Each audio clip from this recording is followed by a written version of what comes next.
Bien, correction du 45 et du 46.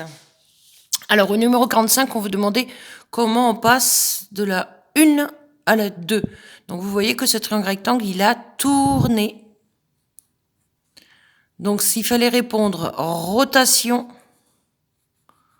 de centre A, le sens, vous le voyez. Donc, on y va. Rotation,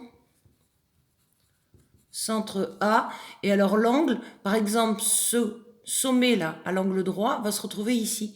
Donc, il a tourné de combien? Il a tourné de 90, qu'on voit là, plus la moitié de 90, c'est-à-dire 45. Ce qui fait 135 degrés. Rotation centre A, 135 degrés. Le sens, vous l'avez sur la figure, mais on peut le redire à l'écrit. Sens anti-horaire. Voilà pour du 1 vers le 2. Donc, il faut bien être précis quand on répond à la question. Du 1 vers le 3, ça va être plus facile. Voilà, nous avons un effet miroir. C'est symétrie d'axe AB. On doit se servir des lettres qui sont sur la figure. Symétrie d'axe AB. Ensuite, du 1 vers le 4, vous voyez que la figure elle a glissé. Et là, on voit que cette flèche, elle fait 1, 2, 3, 4, 1, 2, 3, 4. Voilà son code, 4 en bas, 4 à gauche. Alors qu'ici, 1, 2, 3, 4, 1, 2, 3, 4, on a exactement la même ici.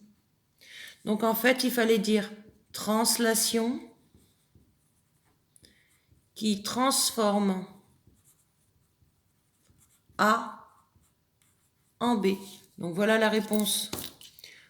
Pour aller de la figure 1 vers la figure 4, translation qui transforme A en B, puisque ces deux flèches sont exactement identiques, elles montrent exactement le même déplacement.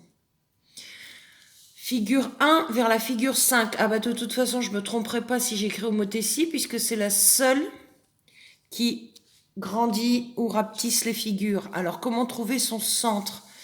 Eh bien, ma foi, on peut regarder du 1 au 5, le pic et le pic. Voilà, donc on voit déjà qu'on passe par A. On peut ensuite, par exemple, prendre le haut du triangle et le haut du triangle. Bon, je vous ferai grâce du troisième point. Vous voyez bien, hop, hop, tout converge vers le point A. Donc, centre A. Et pour le rapport, il vous suffit de regarder. On l'a déjà expliqué. Attendez, je prends un stylo. Donc, par exemple, de là à là, au point P, par exemple, on fait 1 et 1, 2, 3, 4. On recommence.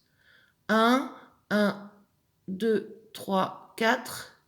1, 1, 2, 3, 4. Donc, et ici aussi, 1 et 1, 2, 3, 4. Et on arrive ici à P'. Donc, on voit que ce déplacement, il est fait 3 fois. Donc, en fait, le rapport, c'est 3. Voilà. De AP', je vous l'écris ici. En fait, c'est bien 3 fois AP. Donc, homothétie de centre A de rapport 3. Voilà ce qu'il fallait répondre. Et enfin, du 1 au 6, là, c'est pas très compliqué, puisque ce point, tac, tac, tac, tac, il arrive ici, le point de l'angle droit. Angle droit, angle droit.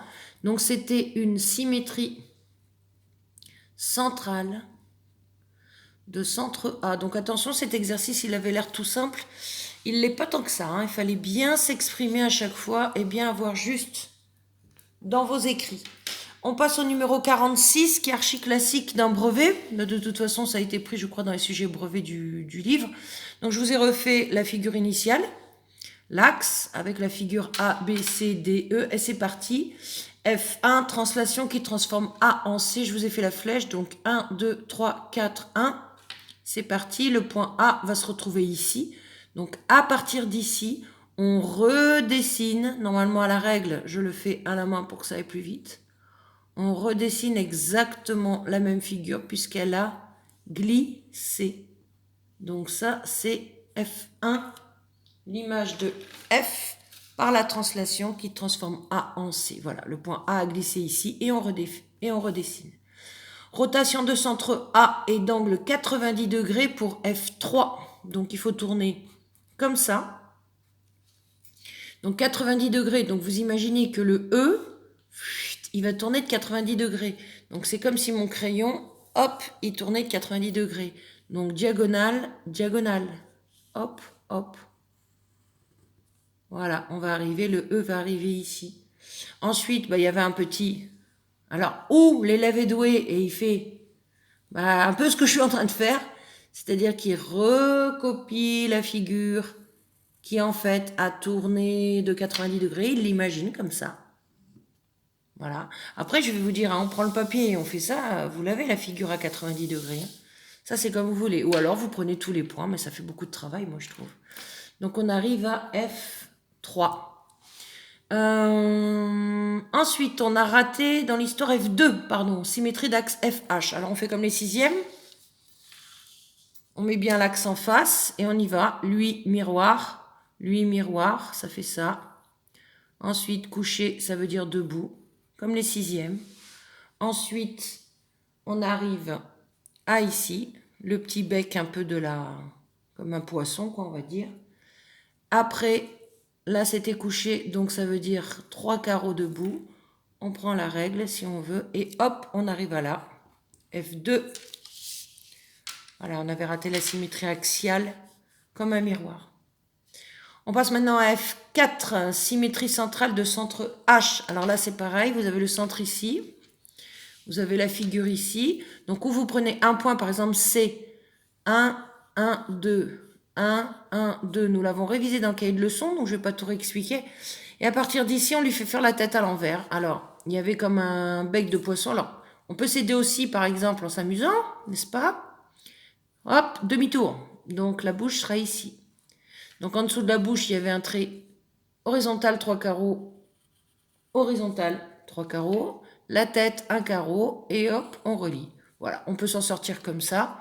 Donc, à l'aide de un seul point, et je fais la figure à l'envers. Symétrie centrale, 5e, il me semble. Et on passe enfin à la figure F5. Ça, c'était la F4. F5, rotation de centre E d'angle 90 degrés. Donc, cette fois-ci, c'est ici, le centre de rotation. Donc, ce petit segment, hop. Ah, dans quel sens? J'ai pas regardé. Ah, dans le sens des aiguilles d'une montre, pardon. Donc, celui-ci, il va tourner par ici. Vous voyez, hop, il a bien tourné de 90 degrés. Résultat, là, il y avait ensuite un oblique. Hop, il va arriver là. Il va arriver là. Voilà, après, c'est... Voilà, il faut réfléchir que ce poisson, vous vous rendez compte qu'il va se retrouver là. Il a tourné de 90 degrés. Donc, pour le dessiner, c'est pas très compliqué ensuite, puisqu'il y avait 3 ici. Donc, 1, 2, 3. Et là, on relie. Voilà. Et vous avez donc ici, je vous montre, le dernier qui s'appelle F5. Pour F6, on ne peut pas le faire puisque ça parle d'homothétie.